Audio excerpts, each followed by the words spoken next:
Rural girl mocked as a bumpkin in job interview, but they didn't know she was the CEO's secret lover. Hi, my beautiful family. Welcome back to Mr. Peter Stories. Before we step into today's story, I want to take a sacred moment, not just to greet you, but to reach into your heart and ask, how are you truly? How is your soul holding up? How is your health, your peace of mind, your family? Have you been resting, eating, smiling, even just a little? I ask because I love you, and not in passing, but with depth, with care, with all that I am. You are more than a voice in the crowd. You are the warmth behind this channel, the love in every line I write. Without you, none of this has meaning. You've been my silent strength, my inspiration, my reason to keep going, even when the days felt dark. And I need you to know, I see you, I feel you, I cherish you. If you're walking through a valley right now, facing battles no one sees, please remember, you are not alone. I'm here. We are here. This is a family built on love, and I will always, always hold space for you. Now I ask, with all my heart, who is still here? I want to know, my attendants, my family. If you're with me, say, I'm here in the comments. Send me a heart, or just whisper it to the wind. I'll feel it. Let me know that the love we built still lives and breathes. And now, please receive this deep and tender prayer from my soul to yours. May peace kiss your forehead tonight. May your home be guarded by grace, and your heart by unshakable hope. May your body find healing, your mind find rest, and your spirit rise with new strength. May your loved ones be safe, your path be clear, and may every hidden prayer you carry be answered in perfect time. You are loved, you are worthy, you are not forgotten. Now, my beloved family, let us begin with nothing but love and light. Bianca Peter's fingers trembled as she smoothed down the front of her emerald dress, the one she'd saved 3 months to buy. The fabric clung to her curves in a way that made her feel both beautiful and exposed as she waited in the gleaming lobby of Vance Enterprises, 52 stories above a city that had already made her feel small. Ms. Peter? A sleek receptionist with glass-sharp cheekbones called her name. The committee will see you now. Bianca took a steadying breath, clutching her portfolio.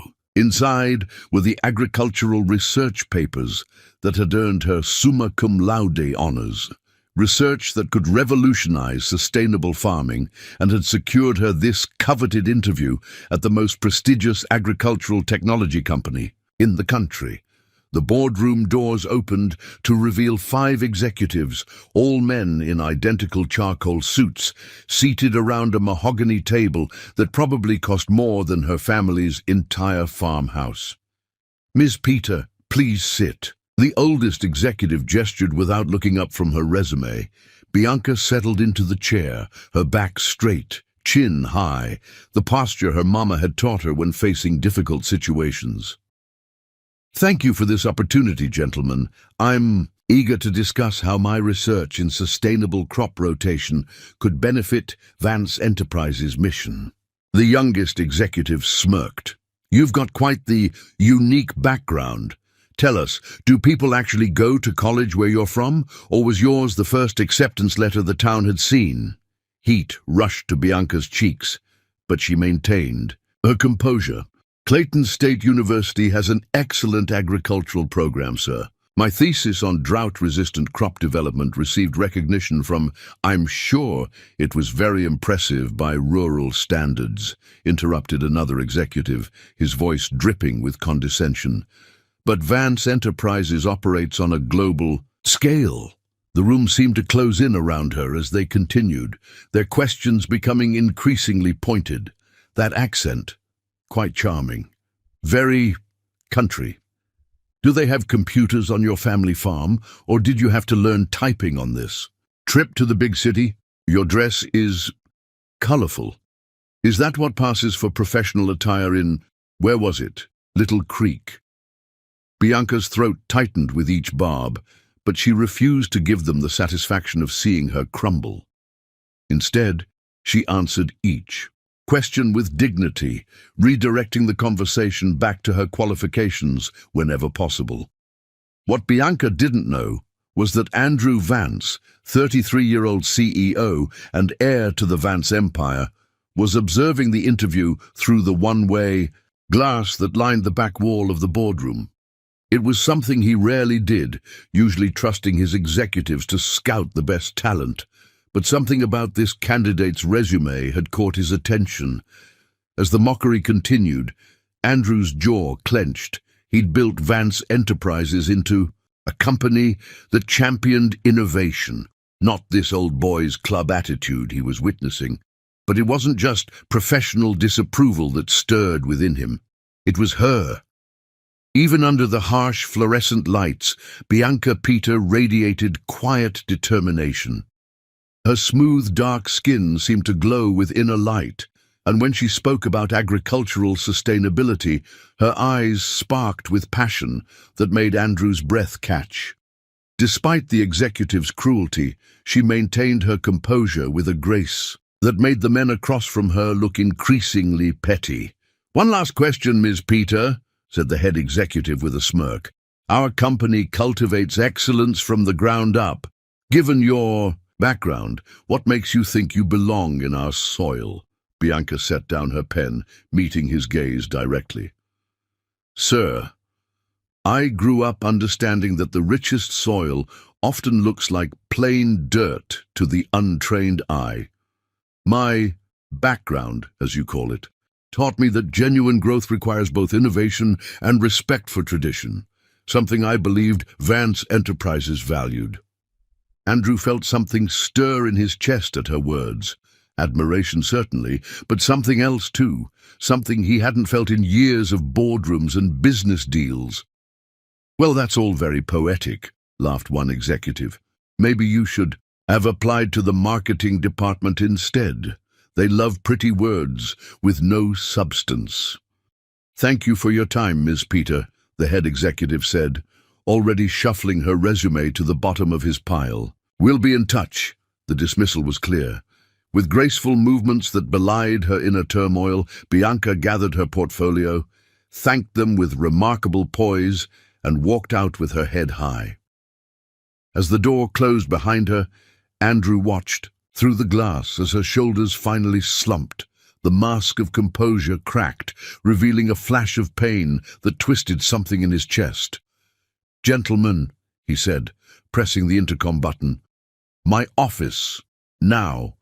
10 minutes later, Andrew paced before the same executives who had just torn apart Bianca Peter's confidence. "Explain to me how mocking a candidate's background constitutes proper interview protocol," he demanded, his voice dangerously quiet.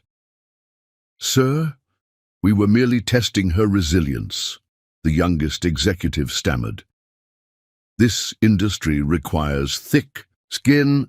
"What I witnessed wasn't testing resilience," Andrew cut in. "It was elitism at its worst. Did any of you bother to read her actual research?" Silence fell across the room. "As I suspected." Andrew stopped pacing, fixing them with a cold stare. "That country bumpkin you just humiliated graduated top of her class. Her innovative approaches to drought resistance could revolutionize our sustainability division." "With all due respect, sir," the head executive interjected, "her credentials looked impressive on paper, but she's clearly not Vance material. She wouldn't fit our culture." "Perhaps it's our culture that needs reassessment," Andrew replied, his mind still filled with the image of Bianca's dignified responses amidst their cruelty. "I expect better from this company, from all of you." After dismissing them with a warning, Andrew found himself drawn to his office window, gazing down at the bustling street below. Somewhere in that sea of people was Bianca Peter, likely fighting back tears as she navigated a city that had just reinforced every prejudice about urban elitism. He should let it go. He had a company to run, board meetings to prepare for, yet all he could think about was the flash of hurt in those expressive eyes when the executives had mocked her home. Before he could second-guess himself, Andrew grabbed his jacket. "Cancel my afternoon," he told his surprised assistant. Something important came up. As the elevator descended, Andrew couldn't explain the pull he felt toward this stranger. All he knew was that for the first time in years, someone, had awakened a part of him he'd forgotten existed beneath the weight of the Vance name. He just needed to find her. Chapter 2. Rain-soaked meeting. The first fat raindrop hit Bianca's cheek as she stepped out of the Vance Enterprises building, mingling with the tear she'd finally allowed to escape. By the time she'd walked half a block, the sky had opened completely, drenching her in seconds. Perfect. Even the weather was conspiring against her. She ducked under the awning of a small cafe, watching her dreams wash away down the storm drain along with her makeup. The emerald dress, her investment in a future that now seemed laughable, clung to her body, soaked and ruined. "Excuse me," a deep voice said behind her. "You look like you could use this." Bianca turned to find a tall, broad-shouldered man holding out an umbrella. His custom suit probably cost more than her entire wardrobe, but his eyes held none of the condescension she'd faced in the interview room. Instead, they were a striking blue-green, the color of deep water, and crinkled slightly at the corners, as if he smiled often. "I'm fine, thank you," she replied automatically, pride making her voice stiffer than intended. "Are you?" he asked, his gaze too perceptive. "Because from where I'm standing, you look like you're having about as good a day as I am." He extended the umbrella again. "I'm Drew, by the way." A gust of wind drove more rain under the awning, making Bianca shiver. Her resolve weakened. "Bianca," she offered, reluctantly accepting the umbrella. Their fingers brushed during the exchange, sending an unexpected jolt through her body. She nearly dropped the umbrella, startled by the intensity of the sensation. "Nice to meet you, Bianca," he said, his voice somehow softer. "The least I can do is buy you a coffee while you dry off, unless you have somewhere you need to be." The only place Bianca needed to be was on the train home, tail between her legs, dreams shattered. But something in his genuinely warm smile made her hesitate. "One coffee," she agreed, surprising herself, "but I'm buying my own." Drew chuckled, a rich sound that seemed to vibrate in the air between them. "I figured you might say that. You look like a woman who stands her ground." Inside the cafe, the warm air enveloped Bianca like an embrace, scented with espresso and cinnamon. She chose a small table near the window while Drew ordered. When he returned with their drinks, she noticed he'd removed his suit jacket, revealing a crisp white shirt that stretched across broad shoulders. "So," he said, sliding her latte across the table, "what brings you to the city? You don't strike me as a local." Bianca wrapped her cold fingers around the warm ceramic, debating how much to share with this stranger. Something about his attentive gaze made her want to open up in a way that surprised her. "An interview," she admitted finally. "A spectacular disaster of an interview, actually." "I'm sorry to hear that." His expression seemed genuinely sympathetic. "Their loss, I'd say. You don't even know my qualifications," she laughed, though it came out more bitter than intended. "I know enough," he replied, his eyes never leaving hers. "I can see intelligence in your eyes, and determination.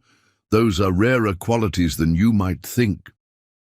Bianca felt warmth creep into her cheeks that had nothing to do with the coffee. "I have a degree in agricultural science," she said.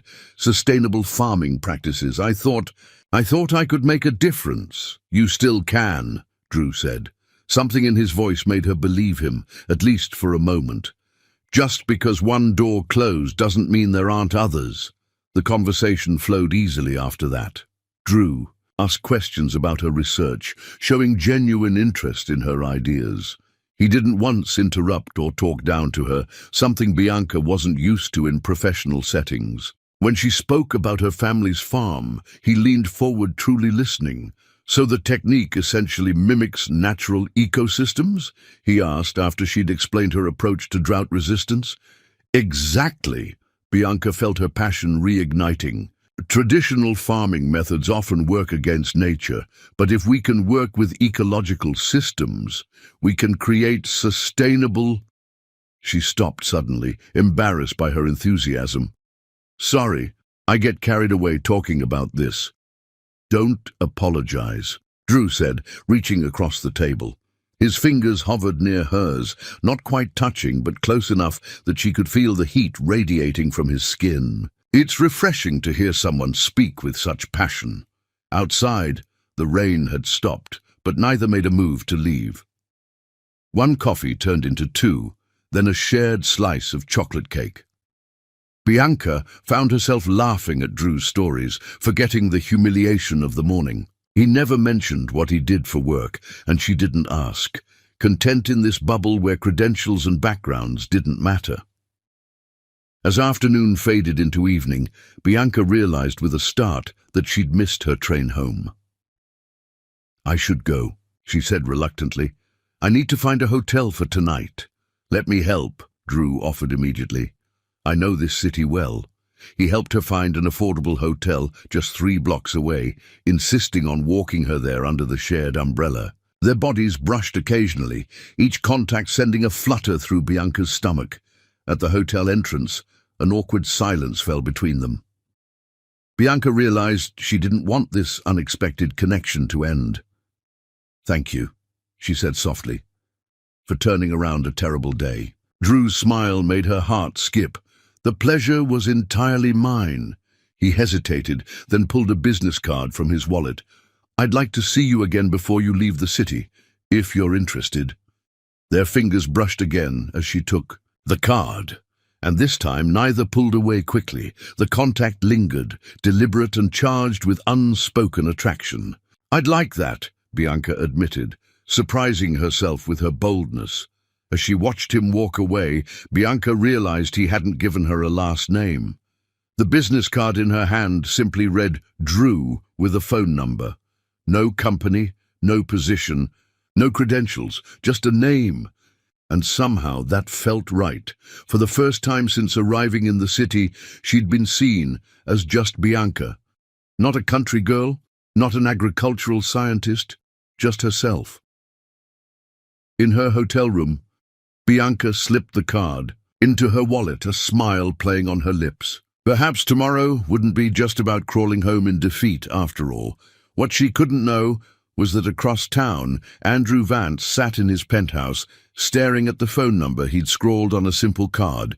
The first time in years he'd given anyone his personal number rather than routing them through assistants and secretaries. He'd told her to call him Drew, a nickname no one had used since college. For one rain-soaked afternoon, he'd escaped the weight of being Andrew Vance, CEO, heir, figurehead. For one perfect afternoon, he'd just been a man captivated by a woman's smile. And he was already counting the minutes until he might see that smile again. Chapter 3. Unexpected Desire. Bianca woke to sunlight streaming through thin hotel curtains, momentarily disoriented by the unfamiliar surroundings. Her gaze fell on the business card on the nightstand, and memories of rain, coffee, and those striking blue-green eyes flooded back. She traced her finger over the simple name, Drew, and felt a flutter in her stomach that had no place in her practical, planned life. She should be focused on finding a way home, tail between her legs, to face her family with the news of her rejection. Instead, her finger hovered over her phone. Drew's number half entered. This is ridiculous, she muttered to herself. You met him once. But before she could talk herself out of it, her phone buzzed with an incoming message from an unknown number. Good morning. I hope this isn't too forward, but I can't stop thinking about our conversation yesterday. Would you consider extending your stay? I know a place that makes pancakes almost as good as those from small-town diners. Drew. Bianca's heart raced as she read the message twice. Logic told her to decline politely. She had responsibilities at home, limited funds. No reason to stay in a city that had already rejected her, but her thumbs were already typing a response. I do have high standards for pancakes. I suppose I should stay to verify your claim, for scientific purposes, of course. His reply came almost immediately. I'll pick you up in an hour. For science. 58 minutes later, Bianca stood outside her hotel, wearing the only other outfit she'd packed. A simple sundress with a pattern of tiny sunflowers. She'd spent far too long on her appearance for just breakfast, and was silently scolding herself when a sleek black car pulled to the curb. Drew stepped out, looking unfairly handsome in dark jeans and a light blue button-down that made his eyes even more striking. For a moment, they simply looked at each other, an electric current seeming to connect them across the sidewalk. "You look beautiful," he said finally, his voice slightly rough. "It's just a dress from back home," Bianca replied, suddenly self-conscious, about the simple cotton garment. Drew stepped closer, the scent of his cologne making her pulse quicken. "It's not the dress," he said softly. "It's who's wearing it." Breakfast extended into a walk through a hidden garden tucked between skyscrapers. Then lunch at a hole-in-the-wall restaurant Drew swore had the best Caribbean food in the city. Throughout the day, Bianca found herself sharing stories she rarely told anyone, about her grandmother's lessons in herbal remedies, about the night she'd stayed up watching a foal being born when she was 8, about her dreams of revolutionizing farming methods. "My father thinks I'm chasing rainbows," she admitted, as they sat on a bench overlooking the river. "He doesn't understand why I can't just be satisfied with our traditional methods." "Because innovators are never satisfied with good enough," Drew replied, his shoulder pressed against hers on the narrow bench. The casual contact sent waves of warmth through her body. "That's what makes them special." Their eyes met, and for a breathless moment Bianca thought he might kiss her. Instead, Drew reached out and tucked a strand of hair behind her ear, his fingertips lingering against her cheek. "I should be honest with you," he said, his expression suddenly serious. "I work at Vance Enterprises." Bianca stiffened. "You do?" "I'm not involved in hiring," he added quickly. "But when I heard how they treated you in that interview—" He stopped himself. "It's inexcusable. That's not what the company should stand for. You heard about my interview?" Embarrassment flooded through her. "People talk," Drew said vaguely. "But that's not why I approached you yesterday. When I saw you in that cafe—" He looked away, then back at her with an intensity that made her breath catch. "I just knew I needed to meet you." The revelation that he worked for Vance should have dampened Bianca's growing feelings, but something in his earnest expression made her believe him. "I should be on a train home," she admitted. "I can't afford another night at the hotel." "Stay," Drew said, his hand finding hers on the bench between them. His touch sent electricity racing up her arm. "I mean, there's a corporate apartment building Vance keeps for visiting executives. Most units are empty right now. I could arrange for you to use one. No strings attached," he added quickly. "Just give the city another chance?" Logic told Bianca to decline, but the thought of returning to Little Creek without experiencing more of whatever this connection was between them felt unbearable. "Okay," she whispered. "A few more days."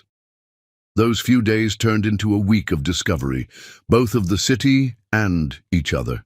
Each morning Drew would message with a new adventure planned. Each evening they would linger longer before saying goodnight, the air between them growing heavier with unspoken desire.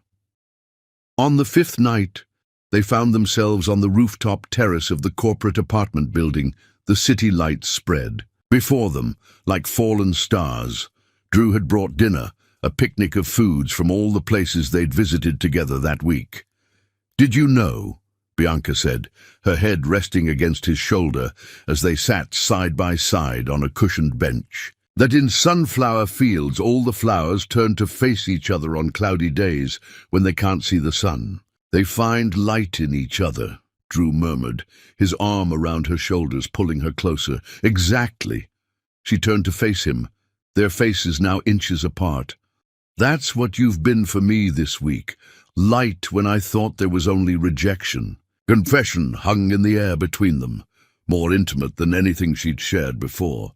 Drew's gaze dropped to her lips, then back to her eyes, asking a silent question. Bianca answered by leaning forward, eliminating the space between them.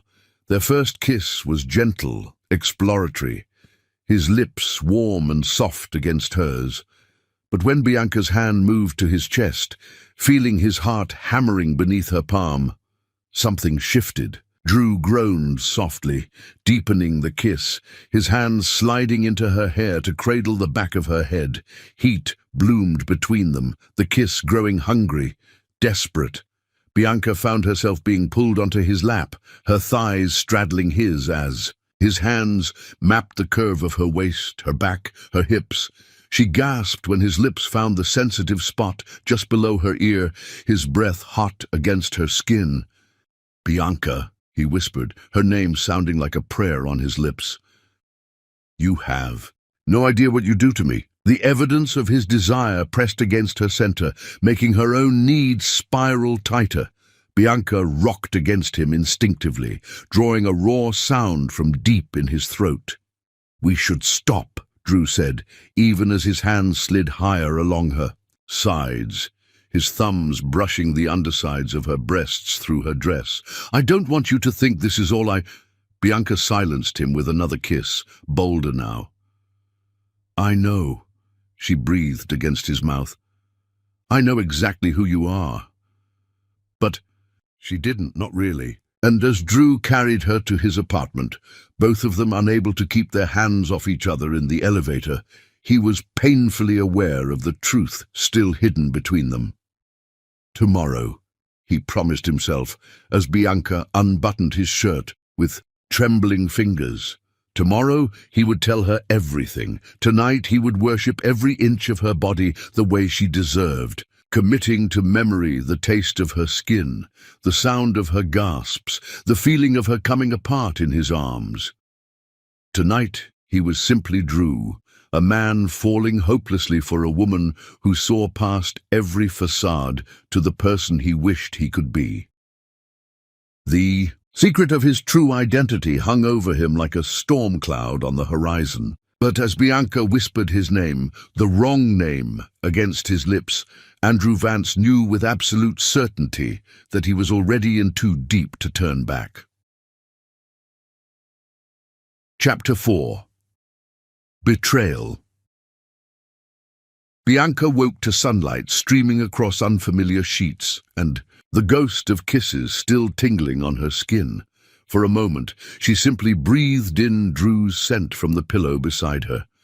Memories of the previous night sent a flush of heat through her body. They hadn't made love completely, but their hours of intimate exploration had been more profound than anything she'd experienced before.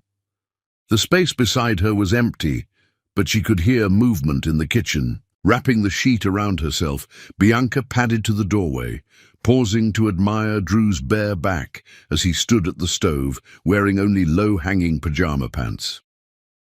The muscles shifted beneath his skin as he flipped pancakes, and Bianca felt a surge of desire so strong it left her breathless. "Good morning," she said softly. Drew turned, his eyes darkening as they took in her disheveled appearance. Hair wild from his fingers, lips still swollen from his kisses, sheet clutched to her chest. In 3 strides he crossed the kitchen, backing her against the doorframe, his mouth claiming hers in a kiss that quickly rekindled the fire between them. "I've been waiting for you to wake up," he murmured against her neck. "Longest hour of my life." Bianca's laugh turned into a gasp as his hand slipped beneath the sheet, finding bare skin.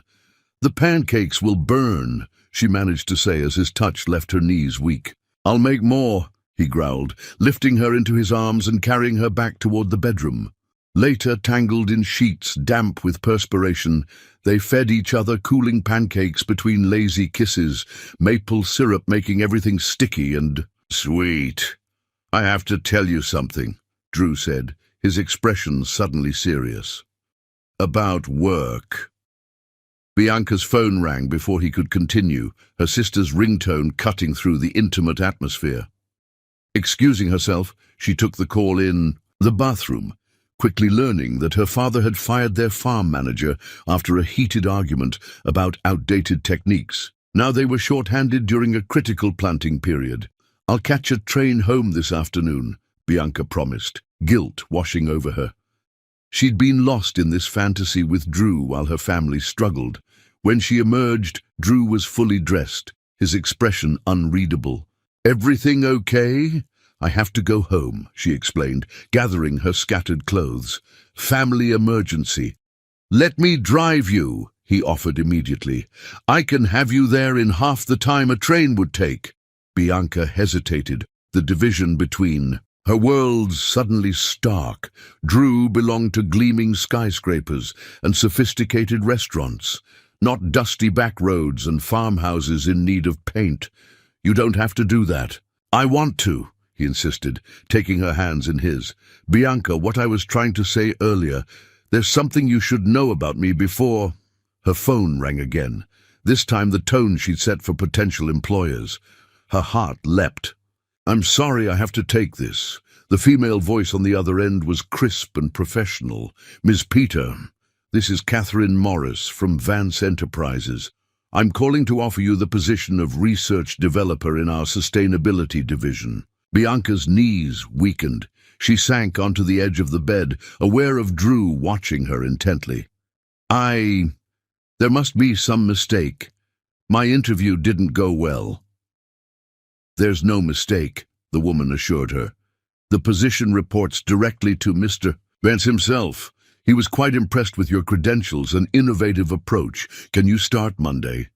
"Yes," Bianca managed, her mind spinning. "Yes, I can." After hanging up, she turned to Drew, who was smiling, though something in his expression seemed strained. "Good news." "The best," she breathed. "Vance Enterprises just offered me a position. I don't understand. The interview was a disaster." Drew cleared his throat. "That's actually what I wanted to talk to you about. I may have mentioned your qualifications to someone in HR." Bianca's joy faltered. "You went behind my back?" "Not exactly. I just made sure the right people saw your research." He stepped toward her, taking her hands. "You deserved that position on merit alone, Bianca. I just helped clear the obstacles." She wanted to be angry at his interference, but the joy of having her dreams within reach again overwhelmed her. "I still need to go home for a few days to help my family, but I can start Monday." "Perfect," Drew said, bringing her hands to his lips. "I'll drive you home today and pick you up Sunday evening." The drive to Little Creek took 3 hours, during which Bianca alternated between excitement about her new position and concern for her family's situation.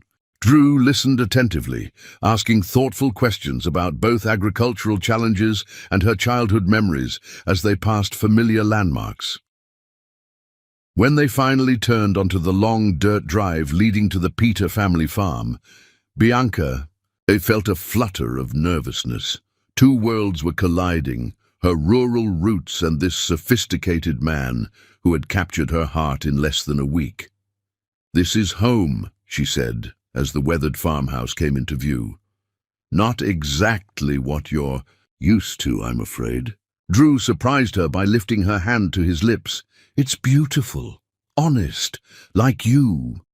Before she could respond, her younger sister Jasmine burst through the screen door, followed by their father, whose weathered face showed surprise at the luxury car now parked in his driveway.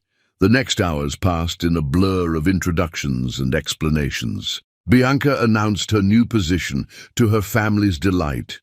Drew charmed them all, especially when he rolled up his sleeves to help her father with a broken tractor, showing surprising mechanical knowledge for a city boy, as Jasmine whispered to Bianca.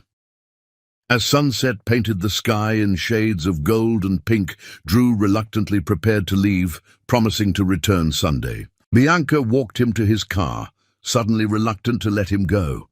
"Thank you," she said softly, "for everything. Drew cupped her face in his hands, his expression intense. "Bianca, I need to tell you something important. About who I am." "Drew!" Jasmine called from the porch. "Dad wants to know if you'll stay for dinner."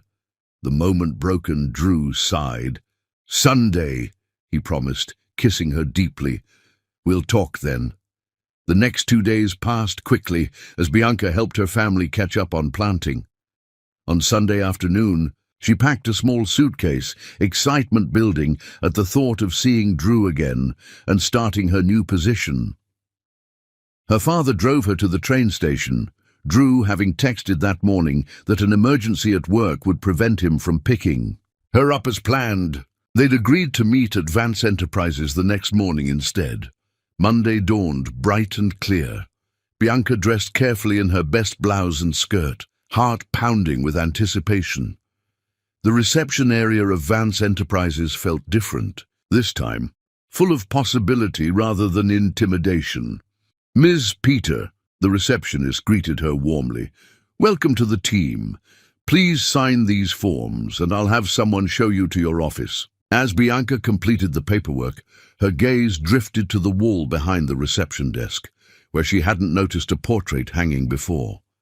Her pen froze mid-signature as she stared at the familiar face, those blue-green eyes she'd memorized. With her fingertips, that mouth that had whispered her name against her skin, the placard beneath the portrait read, "Andrew Vance, CEO." The world tilted beneath her feet. Drew. Andrew. The man she'd fallen for wasn't just an employee. He was the CEO. The man whose company had humiliated her. The man who had watched her interview and said nothing. The man who had pretended to be someone else while taking her into his bed. "Ms. Peter!" The receptionist's voice seemed to come from far away. "Are you all right? You've gone quite pale." "Where is his office?" Bianca asked, her voice barely above a whisper. "Mr. Vance?" "Top floor. But he's expecting you at the orientation." In conference room, Bianca was already walking toward the elevator, rage and betrayal burning away the shock. Every memory of their time together now twisted into something ugly. Had it all been some kind of game? Poor rural girl gets seduced by the powerful CEO who pitied her? The elevator doors opened directly into a reception area where a startled assistant rose from her desk. "Ms. Peter, you're not scheduled until—" "Is he in there?" Bianca nodded toward the mahogany doors bearing the Vance Enterprises logo. "Yes, but he's on a call." Bianca pushed past her, throwing open the doors. Andrew, she couldn't think of him as Drew anymore, looked up from his desk, phone in hand. His eyes widened, and he quickly ended his call. "Bianca," he said, standing, "I was going to meet you downstairs after your orientation. I can explain—" "Explain what?" she demanded, her voice shaking with fury. "That you lied to me?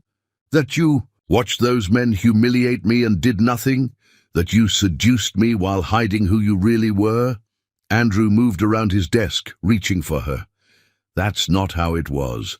I just wanted to know you without the complication of my position. Once I realized how I felt about you—" "How you felt?" Bianca stepped back, avoiding his touch. "You made me believe I earned this position. But it was pity, wasn't it? Poor country girl needed the great Andrew Vance to rescue her." "No," he insisted, anguish crossing his features. "Your work is brilliant. You earned this on merit alone. Stop lying." Tears burned in her eyes. "I trusted you. I let you touch me, all while you were laughing at the naive farm girl." "I never laughed at you," Andrew's voice cracked. "Bianca, I'm falling in love with you." The words hit her like a physical blow. "Love doesn't begin with lies." She pulled the job offer letter from her bag, tearing it in half. "I don't want your charity. I don't want anything from you." As she turned to leave, Andrew caught her arm. "Please," he whispered, "give me a chance to make this right." "For one heartbeat," Bianca wavered, the memory of their connection still raw and powerful. Then she remembered the portrait in the lobby, the secret he'd kept while taking her into his arms. "Goodbye, Mr. Vance," she said, her voice cold as she pulled away. "Enjoy running your empire." She left him standing there, surrounded by the trappings of his power and wealth, but looking more lost than she'd ever seen him. As the elevator doors closed, separating their worlds once again, Bianca finally allowed the tears to fall. Chapter 5.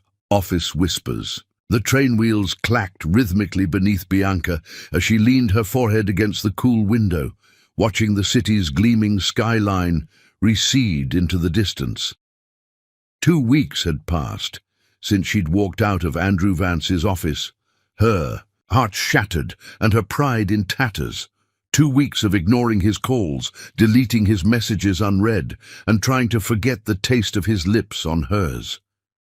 She closed her eyes, hating that even now her body still responded to memories of his touch. Worse was the persistent ache in her chest, a hollowness that hadn't been there before she met him.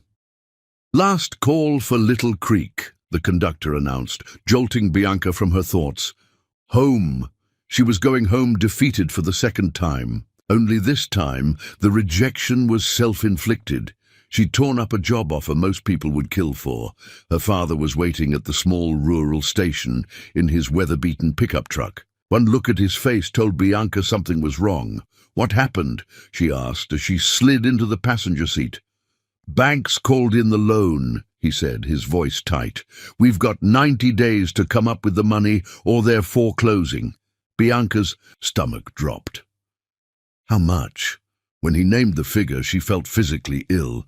It might as well have been $1 million for all the chance they had of raising it. "I'll figure something out," she promised, squeezing his weathered hand. "My research, there are other companies." But even as she said it, Bianca knew the truth. Vance Enterprises was the industry leader.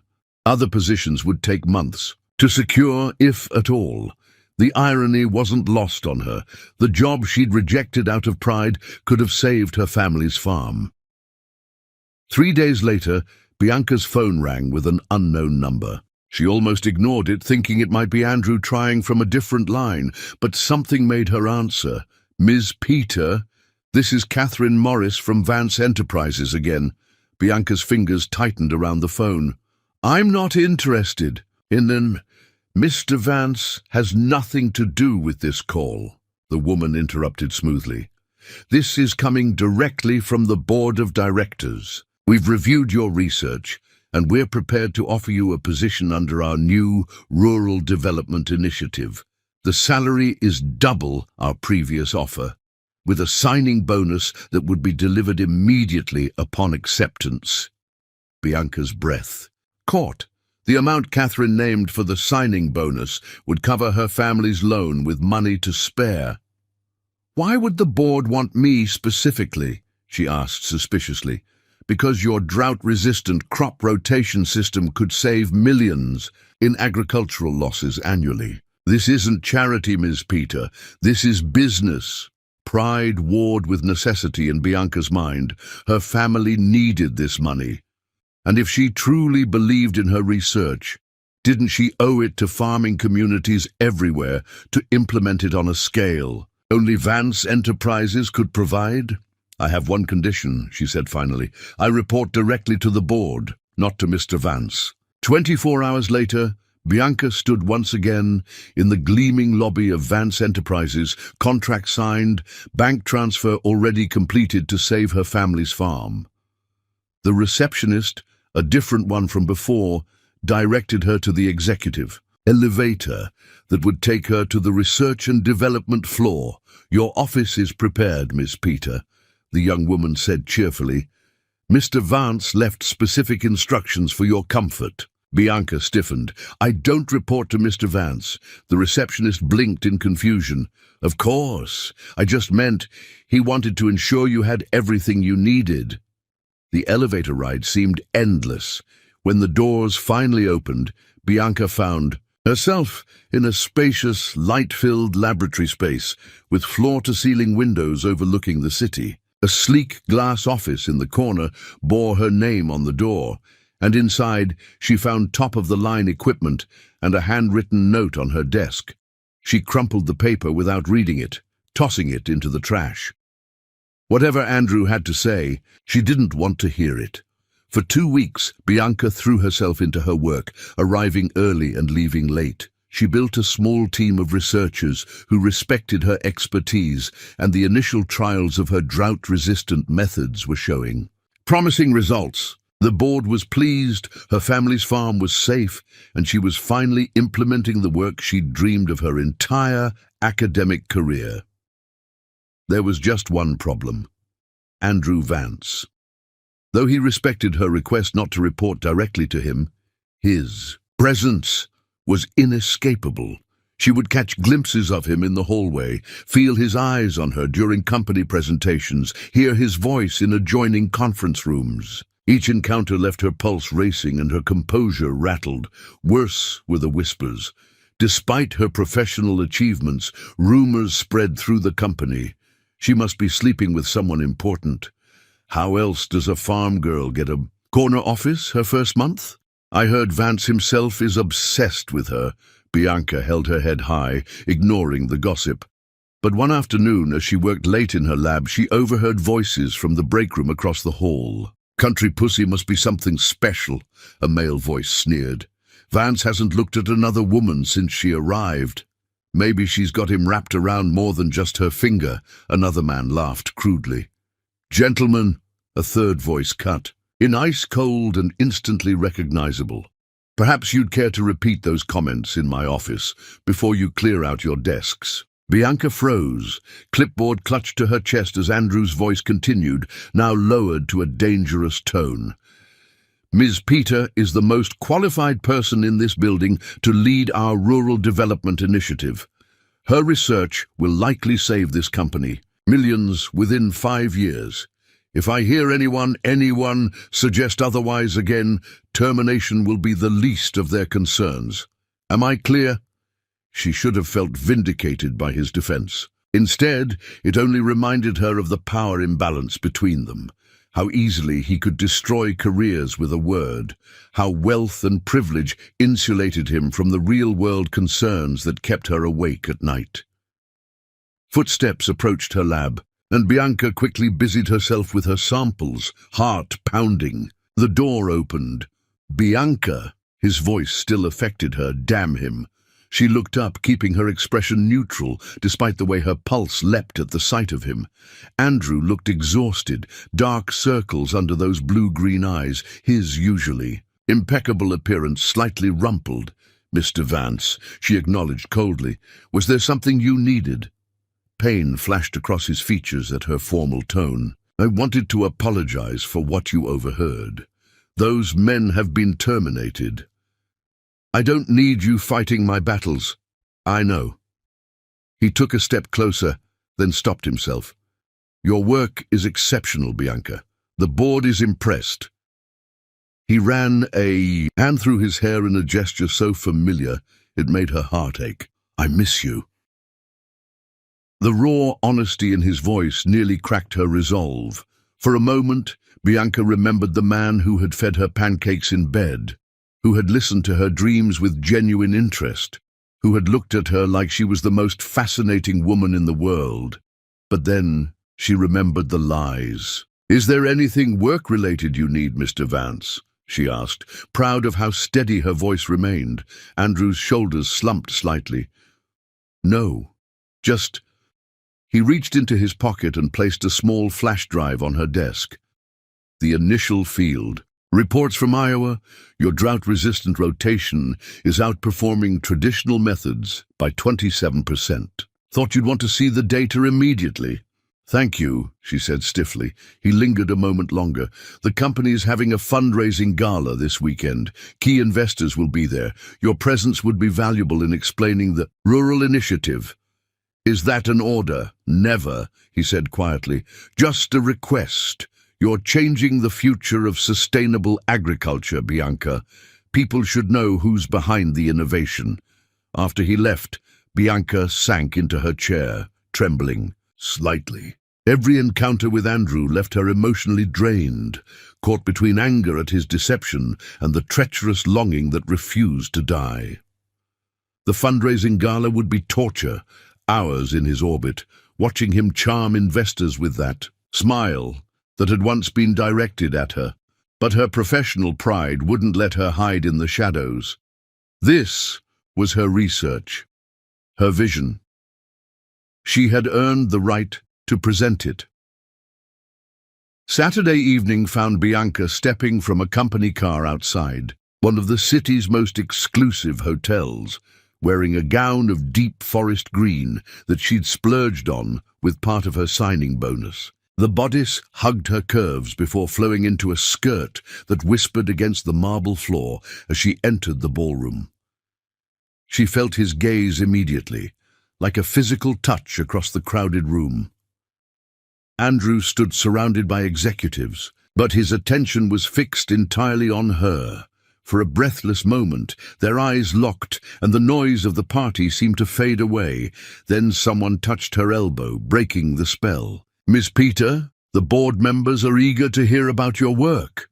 Bianca moved through the evening in a daze, accepting congratulations, explaining her research to interested investors, ignoring the speculative glances when Andrew entered her orbit, always keeping her at the edge of his attention while never directly approaching. It was nearly midnight when she finally stepped into an empty balcony for a moment of quiet. The city sprawled below, a tapestry of lights against the darkness. "You're the talk of the evening," Andrew's voice came from behind her. "Everyone's impressed." Bianca didn't turn. "Good. Then my presence has served its purpose." "That's not—" He sighed, moving to stand beside her at the railing, careful to maintain distance between them. "You look beautiful tonight. But then, you always do." The compliment slipped past her defenses, warming her despite herself. "Mr. Vance, please," he interrupted, voice strained. "When we're alone, at least call me Andrew." "I can't bear to hear you call me Mr. Vance," in that cold voice. "And I couldn't bear the lies," she countered, finally turning to face him. The raw emotion in his eyes nearly undid her. "You watched those men humiliate me and said nothing." "I fired them immediately afterward," he said quietly. "And when I followed you to that cafe, I just wanted to apologize. But then—" He looked away, his profile sharp against the city lights. "Then I met you, really met you, and for the first time in years, someone saw me. Not Andrew Vance, CEO, just me." "So you lied about who you were." "I omitted," he corrected, gently. "And I tried to tell you, multiple times, but each time we were interrupted and then you slept with me anyway," Bianca finished, the hurt rising fresh in her chest. Andrew's hands gripped the railing until his knuckles whitened. "I didn't sleep with you under false pretenses, Bianca. We didn't go that far. And what happened between us was real. Everything I said, everything I felt, that was all real." The sincerity in his voice made her waver. "It doesn't matter now. We're colleagues, nothing more." "It matters to me," he said simply. "You matter to me, more than anything has in a very long time." Before she could respond, the balcony doors opened and a board member stepped out. "Ah, there you are, Vance. The Johnsons are ready to commit to the European expansion. Oh, and Ms. Peter, your presentation was exceptional. You're a credit to this company." The moment shattered. Andrew's mask of professional courtesy slipped back into place, though his eyes remained fixed on Bianca's face a beat longer than necessary. "If you'll excuse me," he said softly, "duty calls." As he walked away, Bianca realized that despite her anger, despite her hurt, there was a part of her that still responded to him, a part that remembered lazy mornings and passionate kisses, deep conversations and genuine laughter, a part that wondered if perhaps there was more to the story than she had allowed herself to hear. Chapter 6. Midnight Confession. A month into her position at Vance Enterprises, Bianca had established a routine that made sense of her complicated new life. Days were devoted to her research, evenings to video calls with her family, and weekends to exploring the city on her own terms, deliberately avoiding the places she and Andrew had visited together. But tonight, the routine was broken. A major investor from Japan was touring the facilities, requiring her to stay late to prepare her lab for tomorrow's demonstration. The building had emptied hours ago, the skeleton night security staff nodding to her as they passed on their rounds. Bianca was uploading final data when her computer screen suddenly went dark. The lab's lights flickered, then died completely. Power outage. Perfect, she muttered, feeling her way to her desk where her phone lay. The screen illuminated her immediate surroundings, but the backup generators should have kicked in by now. The lab door swung open, a beam of flashlight cutting through the darkness. "Bianca?" Andrew's voice came from behind the light. "Are you in here?" Her heart lurched traitorously at his voice. "Yes. What happened to the power?" Transformer blew a few blocks over. He moved closer, the flashlight beam lowered to avoid blinding her. "The backup generator is running, but there's a routing issue to this floor. Maintenance is working on it. Are you okay?" "I'm fine."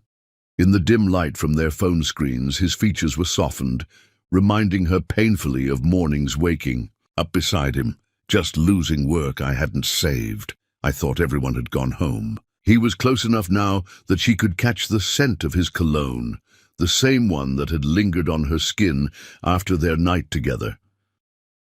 "What are you still doing here? Preparing for the Tanaka demonstration tomorrow?" Bianca moved away, needing distance from his overwhelming presence. "My research data should be backed up to the secure server every 15 minutes, he finished.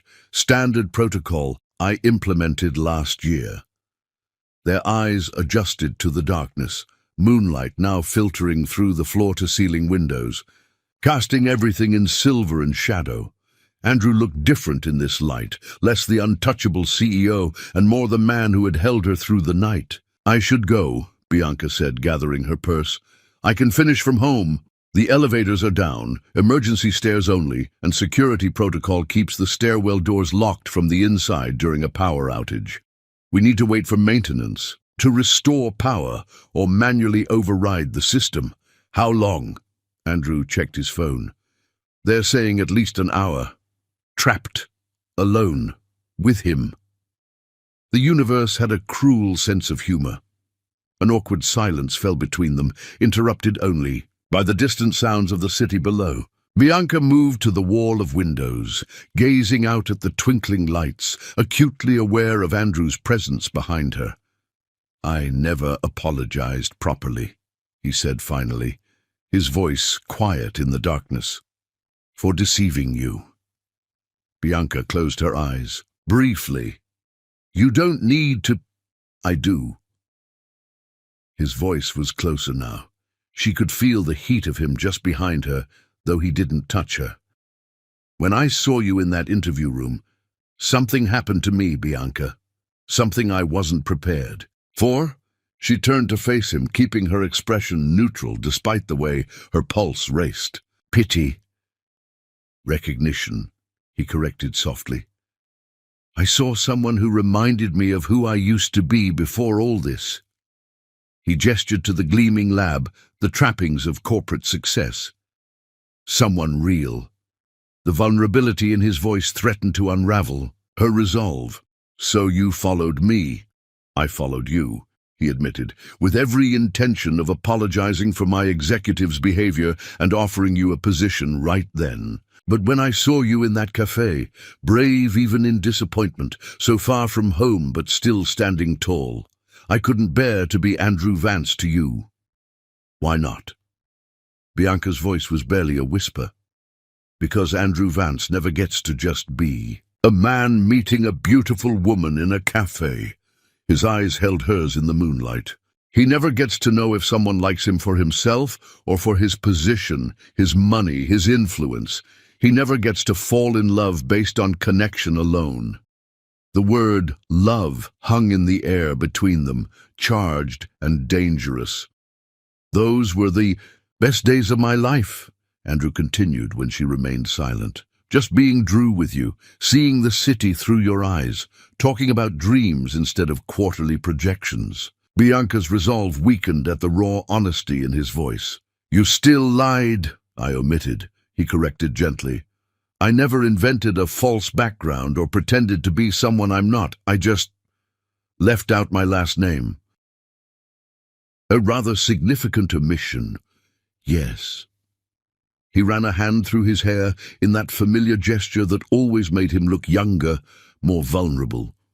And I tried to tell you, that last morning, before your sister called. And again, before you discovered it on your own. I was a coward, Bianca, afraid of losing what we had, and in trying to protect it, I destroyed it instead. The silence stretched between them, filled with unspoken emotions. I missed the company gala in Milan to be here tonight. Andrew said suddenly, Did you know that? Bianca blinked at the change of subject. I know.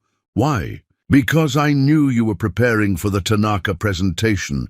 Because I wanted to be here if you needed anything. His voice dropped lower.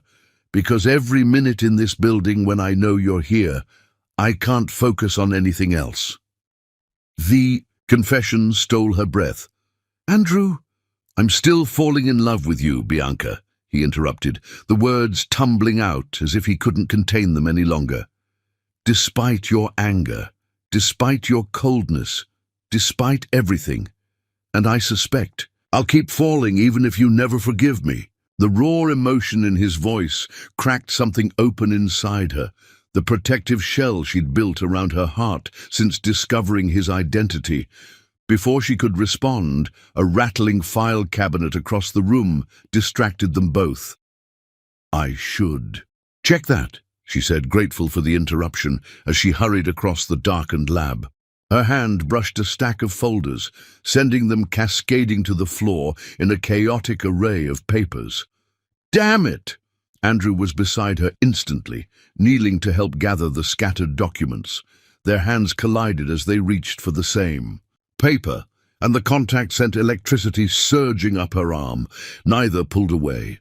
In the moonlit darkness, time seemed suspended. Bianca could hear Andrew's breathing, slightly faster than normal, feel the warmth radiating from his body so close to hers.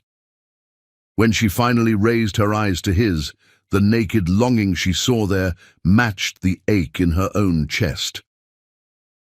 I've missed you, she whispered, the admission torn from somewhere deep inside her. It was all the permission he needed. Andrew's mouth found hers with unerring accuracy, the kiss desperate and hungry, months of tension igniting into flame. His hands tangled in her hair, cradling her head as though she were precious, irreplaceable. Bianca's resistance crumbled entirely. She clutched his shirt, pulling him closer, pouring all her confusion and hurt and lingering desire into the kiss. His body was so familiar, the broad shoulders under her palms, the firm chest pressed against hers, the taste of him exactly as she remembered. Bianca, he groaned against her mouth, his voice reverent. Tell me to stop. Tell me you don't want this. But she couldn't lie, not to him, not to herself. Instead, she pulled him down to the floor with her, papers forgotten, as they rediscovered each other in the silvery darkness. Her blouse came unbuttoned beneath his trembling fingers, his tie loosened by her eager hands. I've dreamed about touching. You again? Andrew confessed against her neck, his lips tracing a burning path across her collarbone. Every night since you walked away. Bianca arched beneath him as his hand found her breast, thumbs circling the sensitive peak through delicate fabric. I tried to hate you, she admitted, breathless. I couldn't. Clothes were discarded in the darkness, inhibitions falling away with them. This time there would be no interruptions, no half measures. Skin against skin, they came together on the floor of her lab, moonlight silvering their entwined bodies as they moved in perfect rhythm. Look at me, Andrew whispered as they approached the edge together. I want to see your eyes when you come apart in my arms. Bianca obeyed, holding his gaze as pleasure built to an unbearable crescendo. In that moment of perfect vulnerability, something profound passed between them. Something beyond physical connection, beyond words. Afterward, he cradled her against his chest on the floor, his suit jacket spread beneath them, her head tucked under his chin.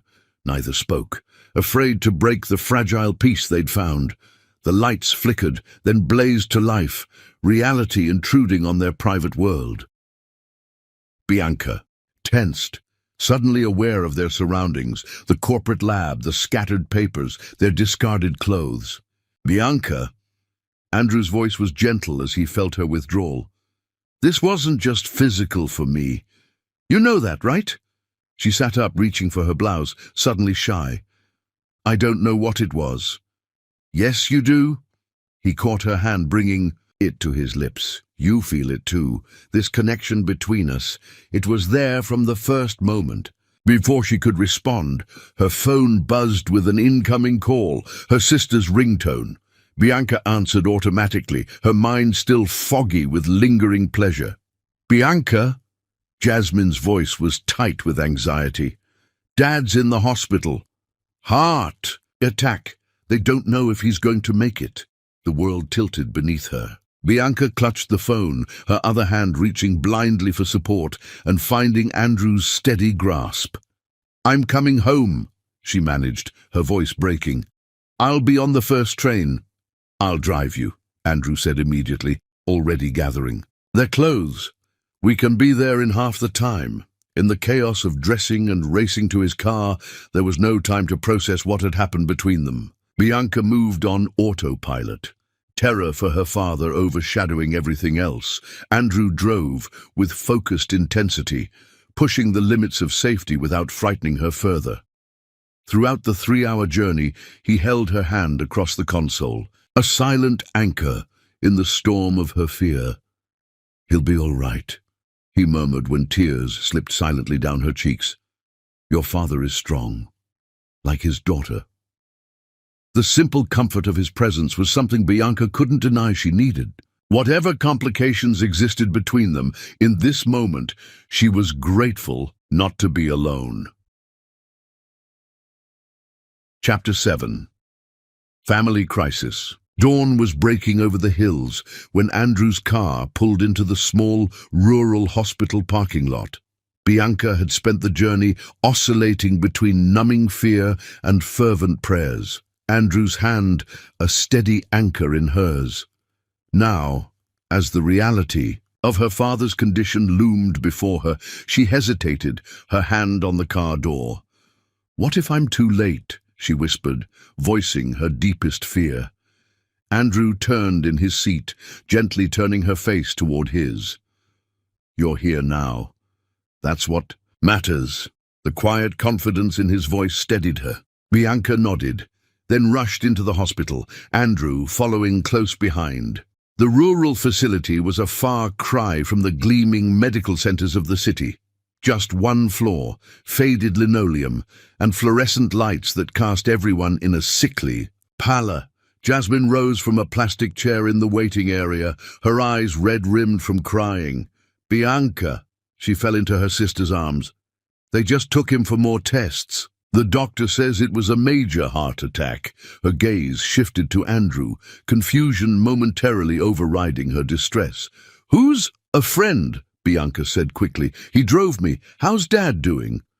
While Jasmine updated her, Andrew quietly approached the nurse's station. Within minutes, he returned with a doctor in tow, the chief cardiologist, according to his badge. Miss Peter, the doctor said, extending his hand to Bianca. I understand you're Joseph Peter's daughter. Let me brief you on your father's condition. The prognosis was guarded. Joseph needed specialized surgery, a procedure the small hospital wasn't equipped to perform. The nearest facility with the necessary technology was in the city, but the wait list was long, and insurance complications made immediate transfer unlikely. How long? Bianca asked, her voice steady despite the fear clutching at her throat. Weeks, possibly. We can stabilize him here, but the doctor's expression said what his words didn't. Weeks might be too long.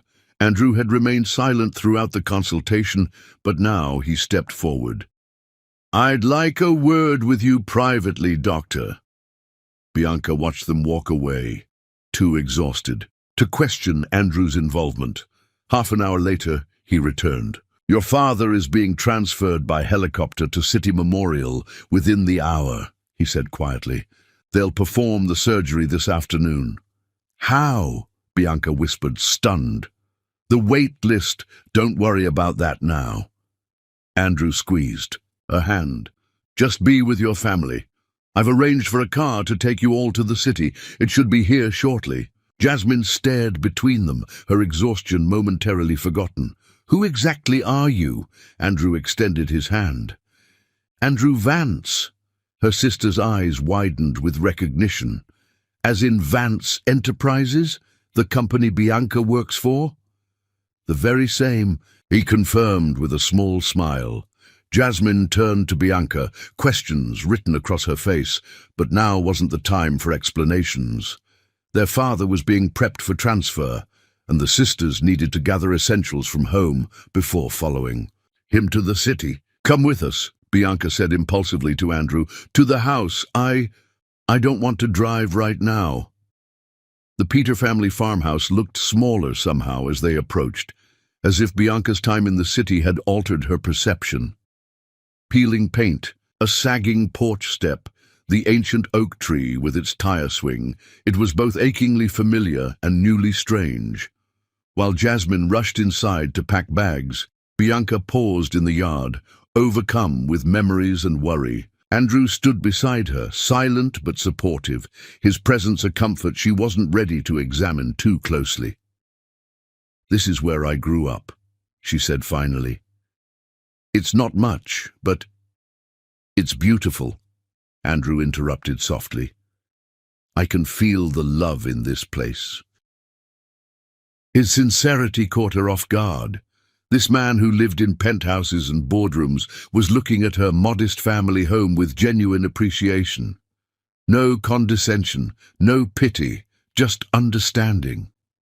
"Thank you," she whispered, "for everything you're doing." Andrew's hand found hers, warm and steady. "You don't need to thank me, Bianca." Their eyes met, the connection from the previous night still vibrating between them. But before either could speak, the moment was shattered by a truck roaring. Up the driveway, tires spitting gravel. A man in his 40s jumped out, his face twisted with anger. "Where's Joseph? I heard what happened." "Mr. Collins," Bianca acknowledged, recognizing her father's former farm manager, the one he'd fired. "Dad's being transferred to City Memorial for surgery." Collins sneered, his gaze shifting to Andrew, taking in the expensive clothes and city polish. "So you brought in outside help, huh? Rich boyfriend to the rescue?" "That's enough, Collins," Bianca said firmly. "This isn't the time." "Never is with you Peters," he spat. "Too proud to admit when you're wrong. Joseph fires me for trying to modernize, then nearly works himself to death. Well, good luck keeping this place going with him laid up. The bank'll take it for sure now." Andrew stepped forward, his posture relaxed but somehow commanding. "I believe Ms. Peter asked you to leave." Collins sized up Andrew, clearly noting the quiet authority in his stance. "Another city slicker who thinks he knows about farming, huh? You have no idea what's coming. Droughts predicted to be the worst in decades. Without proper irrigation systems, this place is done for." After Collins departed, Andrew turned to Bianca with concern. "Is that true about the drought?" She nodded. Grimly, "The forecast isn't good. Dad refused Collins' expensive modernization plans, said they'd worked the land the same way for generations. And what do you think?" Bianca sighed, looking out over the fields her family had tended for decades. "I think there's a middle path. My research at Vance focuses on drought resistance while honoring traditional techniques. But implementing it costs money we don't have." Andrew was quiet for a moment, his gaze thoughtful as he surveyed the farm. "Show me." "What?" "Show me your land. Help me understand." And so, while Jasmine packed inside, Bianca gave Andrew a tour of the Peter farm, the fields where she'd learned to drive a tractor at 12, the herb garden her mother had planted before she passed, the creek that ran low even now, hinting at the drought to come. Andrew listened intently, asking intelligent questions about soil composition and water rights, surprising her with his quick grasp of agricultural concepts. As they walked, Bianca found herself seeing her home through new eyes, recognizing its potential as well as its challenges. "Your research could save places like this," Andrew said, as they reached the highest point of the property, overlooking the patchwork of fields below. "Not just here, but farms everywhere struggling with changing climate patterns." "That was always the dream," Bianca admitted, "to bring innovation back home." "Then let's do it," he said simply. "Start here. Implement your methods on your family's land. A pilot program." Bianca stared at him. "But the cost. Consider Advanced Enterprises' investment in field testing." His expression was earnest, excited even. "This is exactly the real-world application. Your research needs to prove its viability." The proposition was tempting, a chance to save her family's farm while advancing her professional work. But wariness crept in. "Is this because of what happened between us last night?" she asked carefully. Andrew's expression sobered. "No, this is because your research has merit, because farms like this are the backbone of our food system." He stepped closer, his voice lowering. "What happened between us last night was beautiful, Bianca, but I would never use business to try to win your heart. That has to be separate." The sincerity in his eyes was unmistakable. Before she could respond, Jasmine called from the porch. Bags packed and ready to go. The next 72 hours passed in a blur of hospital corridors, surgical consultations, and cautious optimism. Joseph Peter's operation was successful, though recovery would be lengthy. Throughout it all, Andrew remained a steady presence, handling logistics so the sisters could focus on their father.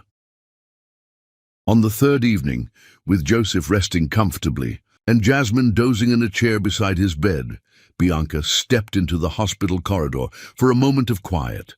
Andrew was there, speaking in hushed tones on his phone about board meetings and quarterly projections. The CEO once again handling his responsibilities remotely while supporting her through the crisis. When he spotted her, he immediately ended the call. "How is he?" "Better. Stable." Bianca leaned against the wall, exhaustion evident in every line of her body.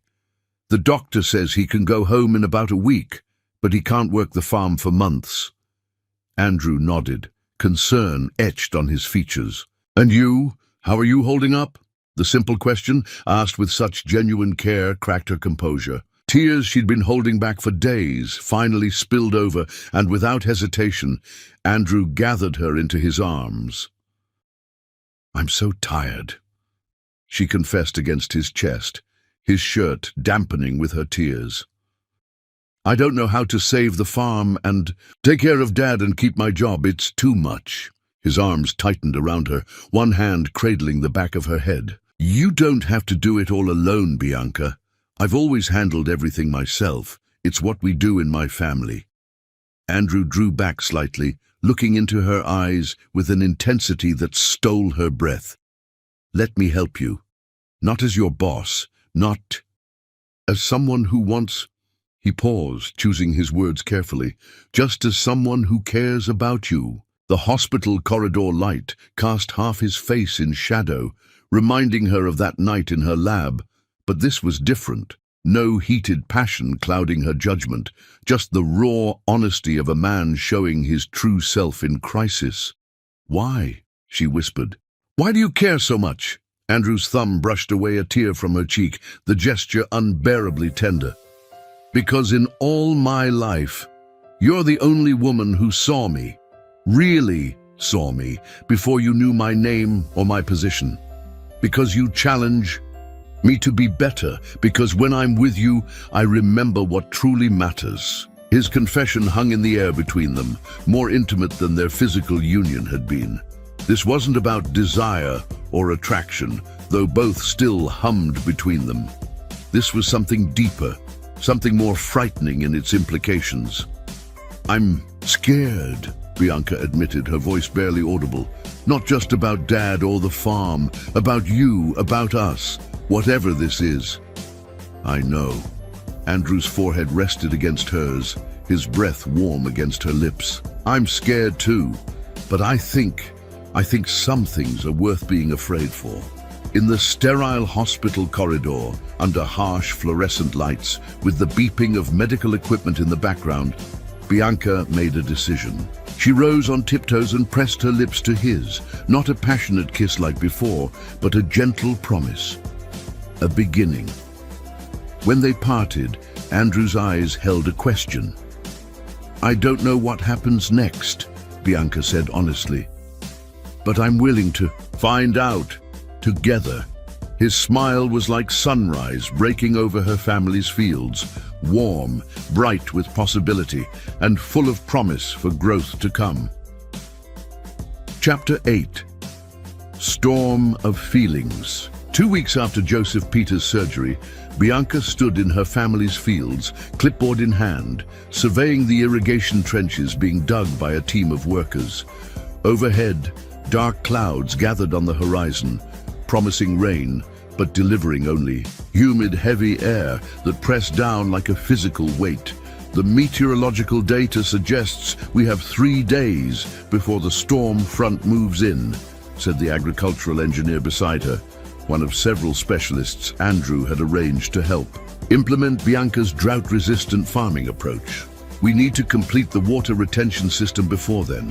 Bianca nodded, making notes on her clipboard.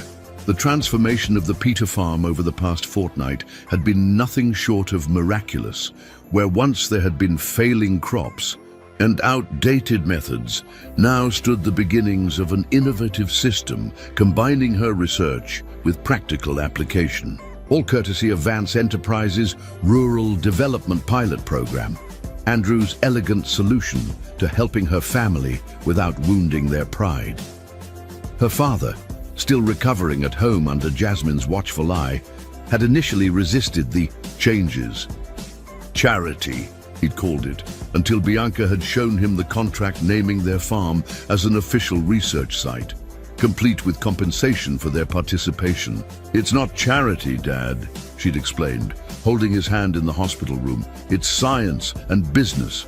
Your land is perfect for testing these methods." She hadn't mentioned that Andrew had personally expedited the contract, cutting through red tape that would normally have taken months of committee approvals. Some things her proud father didn't need to know. "Ms. Peter?" The engineer's voice pulled her from her thoughts. "There's someone here to see you." Bianca turned to find Andrew, walking across the field toward them, dressed in jeans and a simple button-down rather than his usual suit. The sight of him still made her heart stutter, even after 2 weeks of daily calls and frequent visits, as they navigated this fragile new beginning between them. "Go ahead with the southern section," she told the engineer. "I'll catch up."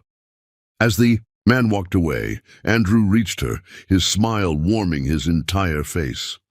"The irrigation system looks good, ahead of schedule even." "We're racing the weather," Bianca replied, gesturing toward the darkening sky. "The forecast keeps changing, but we're definitely in for a major storm system." Andrew's expression grew serious. "That's partly why I'm here. The Weather Service just upgraded the warning. Flash flooding possible in low-lying areas." Concern tightened Bianca's chest. "The creek bed, if it overflows—" "I've already called in a team to sandbag the critical areas," he assured her. "They should be here within the hour." Bianca shook her head, not in disagreement but in wonder. "You think of everything." "Not everything." His hand brushed hers, the simple contact sending warmth up her arm despite the oppressive heat. "I didn't. I think to bring lunch, and I'm starving." The casual admission that even Andrew Vance could forget something as basic as food made her laugh. "Come to the house. Jasmine made enough chicken casserole to feed half the county." They walked side by side toward the farmhouse, close but not touching, both acutely aware of the workers scattered across the property. Their relationship remained private for now, a fragile new growth they were protecting from outside scrutiny. Inside the kitchen, they found Joseph Peter sitting at the table, poring over the farm's financial records, despite doctor's orders to rest. "Dad," Bianca chided gently. "You're supposed to be taking it easy."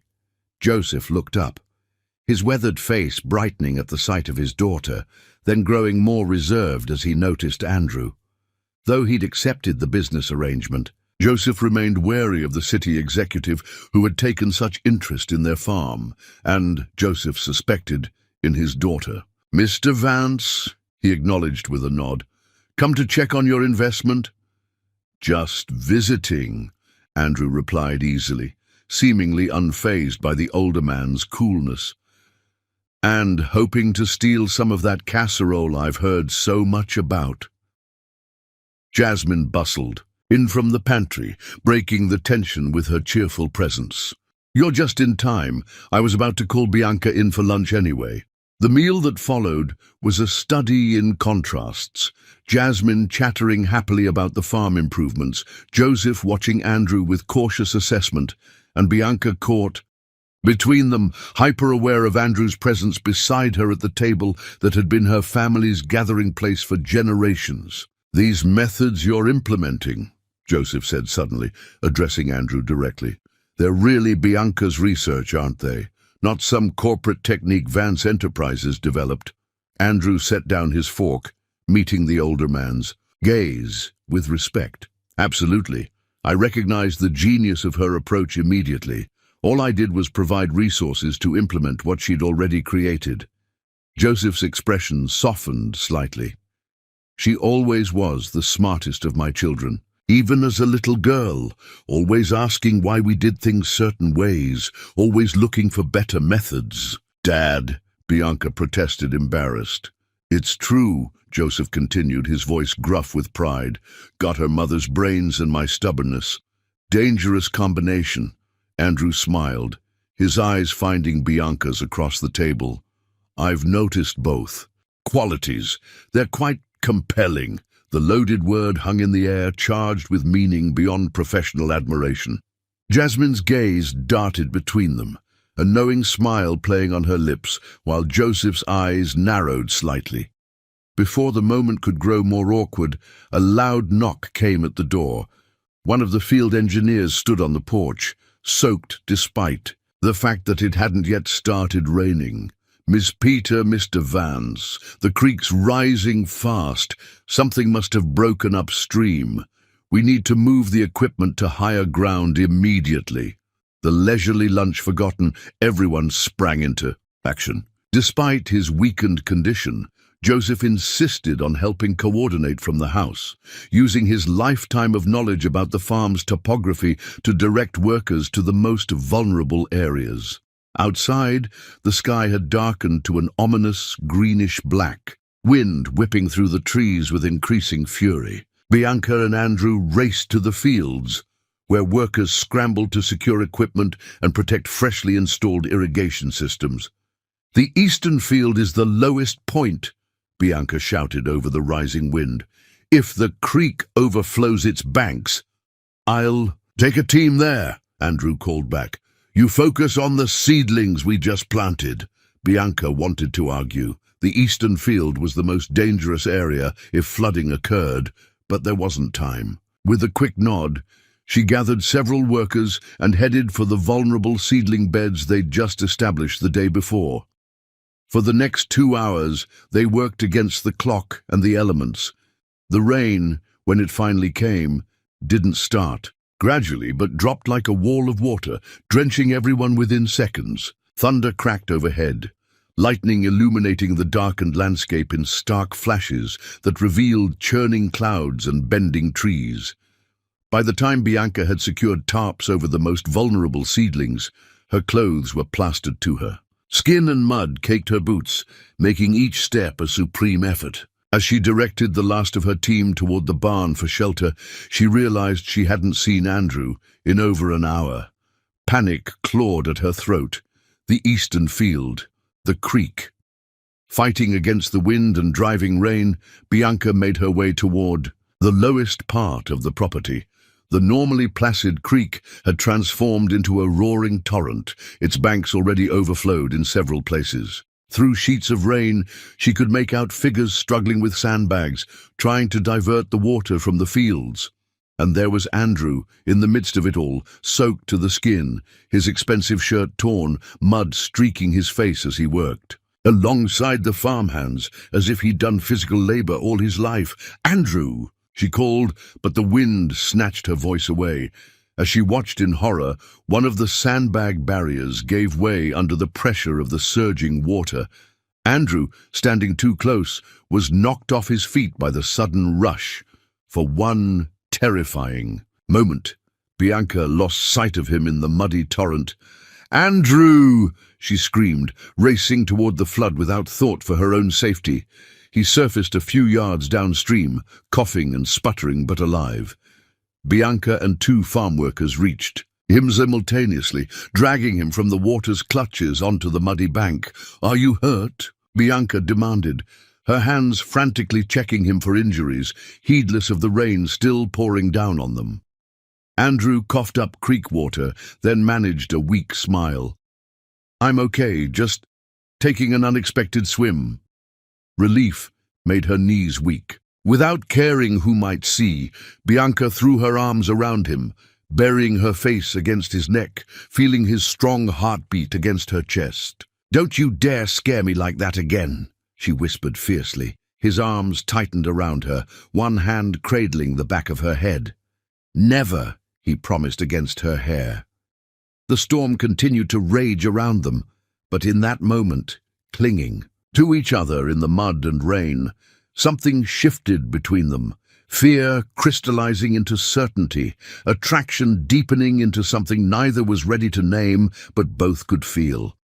By nightfall, they were sheltering in the old barn as a second wave of rain swept across the farm. Andrew wore borrowed clothes from Joseph's closet that hung loose on his frame, but they were dry, unlike the sodden garments they'd peeled off minutes earlier.